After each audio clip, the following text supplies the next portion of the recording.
ಕೆರೆಗೇಡು ಗ್ರಾಮದ ಹನುಮಧ್ವಜ ತೆರವು ಪ್ರಕರಣ ಬಹಳಷ್ಟು ರಾಜಕೀಯ ತಿರುವನ್ನ ಪಡ್ಕೊಳ್ತಾ ಇದೆ. ಇನ್ನು ಗ್ರಾಮಸ್ಥರು ಇವತ್ತು ಬೃಹತ್ ಪಾದಯಾತ್ರೆ ನಂಬ್ಕೊಂಡಿದ್ದಾರೆ. ಇನ್ನು ಆ ಒಂದು ಪಾದಯಾತ್ರೆಗೆ ಜೆಡಿಎಸ್ ನಾಯಕರುಗಳು ಬಿಜೆಪಿ ನಾಯಕರುಗಳು ಕೂಡ ಭಾಗವಹಿಸ್ತಾ ಇರುವಂತದ್ದು. ಇನ್ನು ನಮ್ಮ ಜೊತೆ ಜೆಡಿಎಸ್ ನ ಮಾಜಿ ಶಾಸಕರಾದಂತ ಅಂದಾನಿ ಅವರು ಇದ್ದಾರೆ. ನೇರವಾಗಿ ಅವ್ರನ್ನು ಮಾತಾಡ್ಸೋಣ. ಸರ್, ಇವತ್ತು ಪ್ರತಿಭಟನೆಯಲ್ಲಿ ಜೆಡಿಎಸ್ ಕೂಡ ಭಾಗವಹಿಸ್ತಾ ಇದೆ. ನಿಮ್ಮ ಹೋರಾಟ ಹೇಗಿರುತ್ತೆ ಸರ್? ಹೋರಾಟ ಹೇಗಿರ್ತದೆ ಅನ್ನೋದಕ್ಕಿಂತ ಏನು ಒಂದು ಧರ್ಮದ ಜನರಿಗೆ ಕೆರಗೋಡಿನಲ್ಲಿ ಭಾವನೆಗಳಿಗೆ ಧಕ್ಕೆ ಆಗಿದೆ. ಆ ಧಕ್ಕೆಯನ್ನ ಖಂಡಿಸಿ ನಿನ್ನೆ ನಮ್ಮ ಪಕ್ಷದ ಮುಖಂಡರಾದಂಥ ರಾಮಚಂದ್ರ ಅವರ ನೇತೃತ್ವದಲ್ಲಿ ಇವತ್ತು ಏನು ಕೆರಗೋಡಿನ ಜನರಿಗೆ ಧಕ್ಕೆ ಆಗಿದೆ ಭಾವನೆಗೆ, ಅದನ್ನು ಸರಿಪಡಿಸೋಕ್ಕೋಸ್ಕರ ಅವರು ಹೋರಾಟವನ್ನು ಪ್ರಾರಂಭ ಮಾಡಿದ್ದಾರೆ. ಆದರೆ ಇದು ರಾಜಕೀಯ ಇವತ್ತು ಬಳಸ್ಕೊಳ್ತಾ ಇದ್ದಾರೆ ಅಂತಕ್ಕಂಥ ಒಂದು ಮಾತಿದೆಯಲ್ಲ, ಅದು ತಪ್ಪು ಕಲ್ಪನೆ. ಯಾಕೆಂದರೆ ನಾನು ಹೇಳಿದೆ ಆಗಲೇ, ಇಲ್ಲಿ ರಾಷ್ಟ್ರಧ್ವಜ ಹಾರಿಸ್ಲಿಕ್ಕೆ ಗ್ರಾಮ ಪಂಚಾಯತಿ ಕಚೇರಿ ಅಲ್ಲ, ಅದು DC ಕಚೇರಿ ಅಲ್ಲ, ಅಥವಾ ಒಂದು ತಾಲೂಕ್ ಪಂಚಾಯತಿ ಕಚೇರಿ ಅಲ್ಲ. ಯಾವುದೇ ಸರ್ಕಾರಿ ಕಚೇರಿ ಅಲ್ಲದೆ ಇರೋ ಜಾಗದಲ್ಲಿ ನೀವು ರಾಷ್ಟ್ರೀಯ ಧ್ವಜವನ್ನು ಹಾರಿಸ್ತೀವಿ ಅಂತೇಳಿ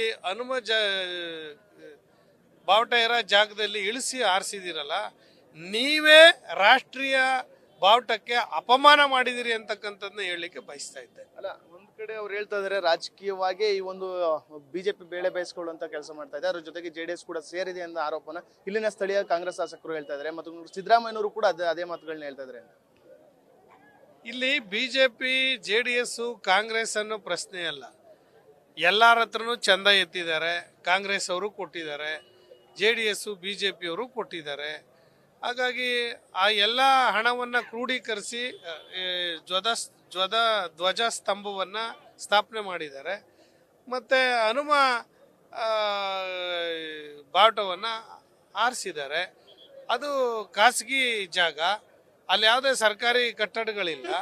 ಹಾಗಾಗಿ ಅದರಲ್ಲಿ ತಪ್ಪು ಅಂತಕ್ಕಂಥದ್ದೇನಿಲ್ಲ. ನೀವು ಆ ಬಾವುಟವನ್ನೇ ತೆಗಿಬೇಕು ಅಂದಿದ್ರೆ ಕೆರಗೋಡು ಗ್ರಾಮದ ಜನರನ್ನ ಅಭಿಪ್ರಾಯ ತಗೊಂಡು ಅಲ್ಲಿ ಯಜಮಾನರುಗಳನ್ನು ಕೂರಿಸಿ ಅವರ ಅಭಿಪ್ರಾಯ ತಗೊಂಡು ಆಮೇಲೆ ತೆರವುಗೊಳಿಸಬೇಕಾಗಿತ್ತು. ಏಕಾಏಕಿ ತೆರವುಗೊಳಿಸಿದ್ದು ತಪ್ಪು. ಇದರಿಂದ ಷಡ್ಯಂತ್ರ ಇದೆ ಸರ್ ಕಾಂಗ್ರೆಸ್ ನಾಯಕರು. ಯಾಕಂದ್ರೆ ಇಲ್ಲಿ ಗ್ರಾಮಸ್ಥರು ನೇರವಾಗಿ ಆರೋಪ ಮಾಡ್ತಾ ಇರುವಂತದ್ದು, ಇಲ್ಲಿ ಯಾರ ವಿರೋಧನೂ ಇಲ್ಲ, ಇಲ್ಲ ಶಾಸಕರ ಕುಮ್ಮಕ್ಕಿನಿಂದ ಈ ಒಂದು ಎಲ್ಲ ಘಟನೆಗೆ ಕಾರಣ ಅಂತ ಹೇಳ್ತಾ ಇದ್ದಾರೆ. ನಾನು ಹೇಳ್ತಾ ಇರೋದು, ಇಲ್ಲಿ ಏನು ರಾಮಚಂದ್ರ ಅವರು ನಿನ್ನೆ ನಮ್ಮ ಕಳೆದ ಬಾರಿ JDSನಲ್ಲಿ ಅಭ್ಯರ್ಥಿಯಾಗಿದ್ದಂಥ ರಾಮಚಂದ್ರ ಅವರು ಈ ಹನುಮ ಬಾವುಟಕ್ಕೆ ಅಪಮಾನ ಆಗ್ತಿದೆ ಅಂದ ತಕ್ಷಣ ಬಂದು ಅದನ್ನು ರಕ್ಷಣೆ ಮಾಡಲಿಕ್ಕೆ ಇವತ್ತು ಜನರ ಮಧ್ಯೆ ಹೋರಾಟ ಮಾಡಿರೋದು ತಪ್ಪಲ್ಲ. ತಪ್ಪು ಅಂತ ಹೇಳಲಿಕ್ಕೆ ಸಾಧ್ಯ ಇಲ್ಲ. ಕಾಂಗ್ರೆಸ್ ನಾಯಕರು ಇವತ್ತು ಏಕಾಏಕಿ ಬಾವುಟವನ್ನು ಇಳಿಸಬೇಕಾದ್ರೆ ಅದಕ್ಕೆ ನಾನಾ ಕಾರಣಗಳು ಇರ್ತವೆ.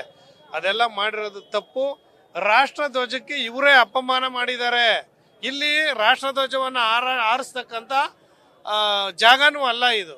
ಇಲ್ಲಿ ಯಾಕೆ ಬಂದು ರಾಷ್ಟ್ರಧ್ವಜವನ್ನು ಹಾರಿಸಿದ್ದಾರೆ ಅಂತಕ್ಕಂಥದ್ದು ಅವ್ರನ್ನ ಪ್ರಶ್ನೆ ಮಾಡಬೇಕಾಗಿದೆ. ಇಲ್ಲಿ ಯಾವ ಸರ್ಕಾರಿ ಕಚೇರಿನೇ ಅಲ್ಲ, ಅದು ಆ ಜಾಗನೂ ಅಲ್ಲ, ಸ್ವತಂತ್ರ ದಿನಾಚರಣೆನೂ ಅಲ್ಲ, ಗಣರಾಜ್ಯೋತ್ಸವನೂ ಅಲ್ಲ, ಯಾವುದೇ ರಾಷ್ಟ್ರೀಯ ಹಬ್ಬಗಳಿಲ್ಲ, ಯಾವ ಹಬ್ಬಗಳು ಯಾವುದು ಸರ್ಕಾರಿ ಕಚೇರಿಗಳಿಲ್ದೇನೆ ಏಕಾಏಕಿ ಬಂದು ರಾಷ್ಟ್ರಧ್ವಜವನ್ನು ಹಾರಿಸಿರ. ರಾಷ್ಟ್ರಧ್ವಜಕ್ಕೆ ನೀವೇ ಅಪಮಾನ ಮಾಡಿದಿರಿ ಅನ್ನೋದು ನನ್ನ ಒಂದು ಆಪಾದನೆ. ಮತ್ತು ಕುಮಾರಸ್ವಾಮಿ ಅವರು ಕೂಡ ಭಾಗವಹಿಸ್ತಾ ಇದ್ದಾರೆ ಈ ಒಂದು ಪಾದಯಾತ್ರೆಯಲ್ಲಿ. ನಮ್ಮ ನಾಯಕರು ಈಗಾಗಲೇ BJP ಜೊತೆ ಅವ್ರೇನು ಹೊಂದಾಣಿಕೆಯನ್ನು ಮಾಡ್ಕೊಂಡಿದ್ದೀವಿ ಅಂತೇಳಿ ಪ್ರಕಟಣೆ ಮಾಡಿದ್ದಾರೆ. ರಾಜ್ಯಾಧ್ಯಕ್ಷರು ಕೂಡ, ಮಾಜಿ ಮುಖ್ಯಮಂತ್ರಿಗಳು ಈ ಜನರ ಭಾವನೆಗಳಿಗೆ ಧಕ್ಕೆ ಆದಾಗ ಅವರು ಕೂಡ ಅವ್ರಿಗೆ ಆ ಭಾವನೆಗಳನ್ನು ಉಳಿಸ್ಲಿಕ್ಕೋಸ್ಕರ ಇವತ್ತು ಹೋರಾಟ ಮಾಡಲಿಕ್ಕೆ ಅವರು ಬರ್ತೀನಿ ಅಂತ ಹೇಳಿದ್ರೆ, ಮತ್ತು ನಾವು ಆಹ್ವಾನ ಮಾಡಿದ್ದೀವಿ ಮಂಡ್ಯ ಜಿಲ್ಲೆಯಿಂದ JDS ಕಾರ್ಯಕರ್ತರು, ಮುಖಂಡರುಗಳು, ನಮ್ಮ ಪಕ್ಷ ಅವರನ್ನು ಆಹ್ವಾನ ಮಾಡಿದ್ದೀವಿ. ಈ ಒಂದು ವಿವಾದ ತಾರ್ಕಿಕ ಅಂತ್ಯದವರೆಗೂ ಕೂಡ ನಿಮ್ಮ ಹೋರಾಟ ಇರುತ್ತಾ ಏನು?